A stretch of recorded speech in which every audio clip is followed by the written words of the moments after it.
రాష్ట్రంలో ఎండల తీవ్రత రోజురోజుకు పెరుగుతుంది. ఉదయం నుంచే ఎండ వేడిమి ఎక్కువగా ఉండడంతో ప్రజలు తీవ్ర ఇబ్బందులకు గురవుతున్నారు. ముఖ్యంగా హైదరాబాద్లో పరిస్థితి మరింత తీవ్రంగా మారింది.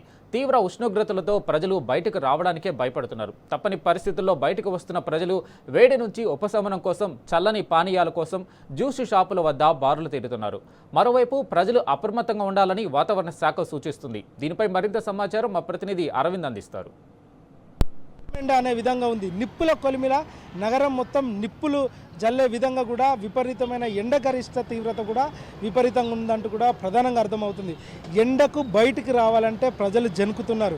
నెత్తిపైన చల్లటి గుడ్డ, చేతిలో బాటిలు, ఈ విధంగా ప్రతి ఒక్క నగర ప్రజలు కూడా బయటకు వచ్చే వరకు ఇదే విధంగా కనిపిస్తున్నారు. అటు నగరంలో కూడా ప్రతి ఒక్క దగ్గర కూడా జ్యూస్ షాపుల దగ్గర ఫుల్ గిరాకీ. ప్రధానంగా ఏదైతే హైదరాబాద్ నగరంలో మాత్రం దాదాపు 42 డిగ్రీ సెల్సియస్ ఉష్ణోగ్రతలు కూడా దాటుతున్నాయి. దీనికి తోడుగా ప్రతి ఒక్కరు కూడా శీతల పానీయాలు అంటే జ్యూస్ కానీ, లస్సీ కానీ, కొబ్బరి నీళ్ళు కానీ ఇవన్నీ కూడా తాగే పరిస్థితి కూడా కనిపిస్తుంది. అందరూ కూడా ఎండ తీవ్రతకు తట్టుకోలేక ప్రజలు జనుకుతున్నారన్నట్టు కూడా స్పష్టంగా అర్థమవుతుంది. బయటికి రావాలంటే ప్రజలు బెంబేలెత్తిపోతున్నారు.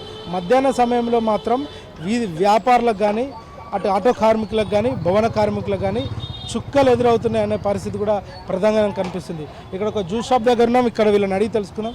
చాలా ఉందండి ఎండ. చిన్నపిల్లలు ఇబ్బంది, లేడీస్లు ఇబ్బంది బాగా పడుతున్నారు ఎండకి. చాలా అంటే వెదర్ ఎప్పుడు అలాగ ఉంటుందో అర్థం అవ్వట్లేదు. కొన్ని రోజుల నుంచి వర్షాలు పడుతున్నాయి. వర్షాలు పడి ఆగిపోయిన వెంటనే ఎండలు ఎక్కువైపోతాయి. సో హెల్త్ కూడా చాలా డిస్ట్రాక్ట్ అయిపోతుంది. అస్సలు లేదు. అంటే మెయిన్ ఏమైనా పని ఉంటేనే వస్తే మంచిది. బయటకు వచ్చేసి హెల్త్ ఖరాబ్ చేసుకోవడం ఎందుకని, ఇంపార్టెంట్ వర్క్ ఉంటేనే బయటికి వస్తే మంచిది. ఇక్కడ జ్యూస్ దానికి వచ్చిలా మేడం? ఎండకి అసలు మన ఎంత వాటర్ అయినా డిహైడ్రేషన్స్ బాటిల్స్ అయిపోతున్నాయి. సో ఇంకా అందుకనే జ్యూసులు తాగడానికి వచ్చాము. ఎండ అయితే బాగానే కొడుతుందన్న, విపరీతంగా ఉంది. 40 డిగ్రీస్ దాకా ఉంది, 45 దాకా ఉంది. పబ్లిక్ అంతా పరేషాన్ ఉన్నారు ఎండకు. వ్యాపారం కూడా ఇబ్బంది, రేట్లు కూడా పెరిగిపోయినాయి. పొద్దున్న నుంచి సాయంత్రం దాకా ఉంటుంది. బాగుంది. రాత్రి వర్షం మబ్బు కొడుతుంది, సాయంత్రం కాగానే మబ్బు వస్తుంది, పొద్దుంతా ఎండ ఉంటుంది. మా మంది జ్యూస్ బాగా తాగుతారు. ఎండకు తట్టుకోలేక జ్యూస్లు తాగుతారు, బోండాలు తాగుతారు. 42 అయితే ఇంకా తక్కువనే, ఇంకా మనకి 46, 47 వెళ్ళిపోతుంది ఇంకా మేలో. అయితే జాగ్రత్తలు తీసుకోవాలి. ఏదో ఒక చల్లని బట్ట, లేకపోతే ఆ వైప్స్ ఉంటాయి కదా, వైప్స్ అట్లాంటివి పెట్టుకోవాలి. నీళ్లు ఖచ్చితంగా పెట్టుకోవాలి. ఎంత జాగ్రత్త తీసుకుంటే అంత మంచిది అంట. నేనైతే పొద్దున్న నేను చెప్తే ఇంకా 6 నుండి ఎండ స్టార్ట్ అయిపోతుంది. కొంచెం 8 తర్వాత జాగ్రత్త తీసుకుంటే 8 నుండి కొంచెం 5 వరకు ఎండ. అంటే మనకి ఆ గాలి, ఆ వేడి గాలి వస్తుంది కదా, ఆ గాలి వల్ల మనకి ఇంకా ఎక్కువ అంటే వేడి. సో అలా అని కొంచెం అదే అందరికీ జాగ్రత్త తీసుకోని చెప్తున్నాను.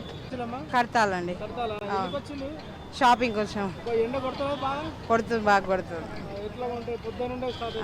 ఎండ 9కే స్టార్ట్ అయ్యింది, మస్తు కొడుతుంది ఎండ. ఊళ్ళో ఇంకా విపరీతంగా ఉంది ఎండ. జ్యూస్ ఎండకు దూపు అవుతుంది కదా, జ్యూస్ తాగుదామని వచ్చాను. రైట్. ఏదైతే చూసుకుంటే ఇప్పటికే ఎండ తీవ్రత తట్టుకోలేక జ్యూసుల షాప్ దగ్గర కూడా ఇప్పటికే జనాలు తండోపతండాలుగా వస్తున్నారు.